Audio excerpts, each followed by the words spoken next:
flood, which would have totally grounded agriculture in Nigeria, has not been felt so much. The reason is that preparations have been done, and these are people that have understanding of the times and the season. The consequences for nature.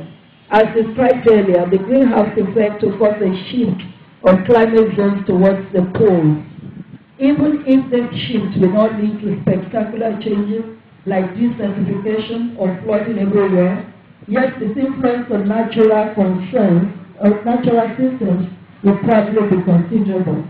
Many existing natural ecosystems will no longer be able to adjust quickly enough to changing circumstances and will thus be thoroughly disturbed or may even disappear.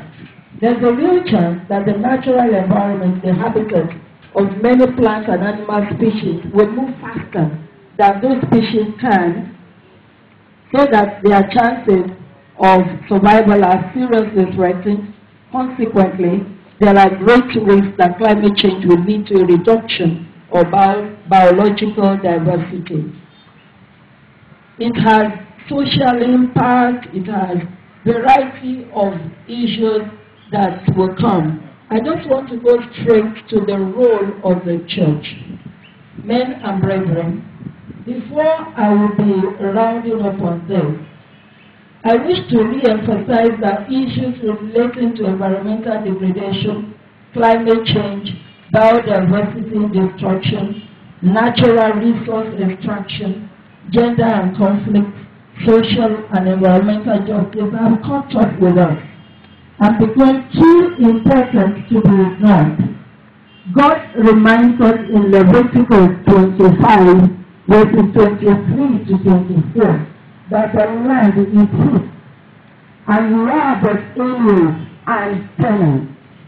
Throughout the country that you hold as a possession, you must provide for the redemption of the land. The life of Jesus Christ abounds with many examples to demonstrate the need to use the gospel to meet the spiritual and material needs of humanity. The holistic ministry does not distinguish between spirituality, which draws Christians to the saving relationship with Christ, and the social ministry, which involves social actions by Christians to give practical meaning to the love and care for God's creation. The holistic ministry is the belief in one gospel, which brings salvation in its fullest sense, including salvation from sin, hunger, poverty, environmental degradation, human rights abuses, etc. The great social, economic, and environmental problems facing the world show that human beings have violated the laws of nature with impunity and willfully failed to protect God's creation.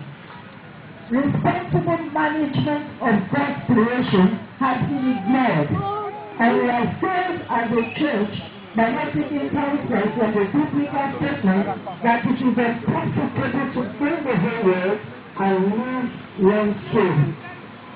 The voice of the Christian family had not been as trained and respected as people who preach demands that they protect nature as God instructed us in Genesis 2:15, to cultivate and care for God's creation. Nonetheless, the church has its own challenges and limitations, as observed by what Mr. Daniel Olufutoranke, the executive director of WACA, I got this from the internet, I didn't go there, the Human Rights and Environmental Mining Advocacy non-governmental organization in Ghana. The church is a heterogeneous community, and in most cases, the very key people who have been part of the problems of the environmental crisis of the country are influential and respected people of the Christian community. Once their bread gets buttered by managing institutions and companies that profit from the environmental problems of our country, these agents of multinational companies will stop at nothing in ensuring that the church does not join the growing forces against the forces of greed and destruction.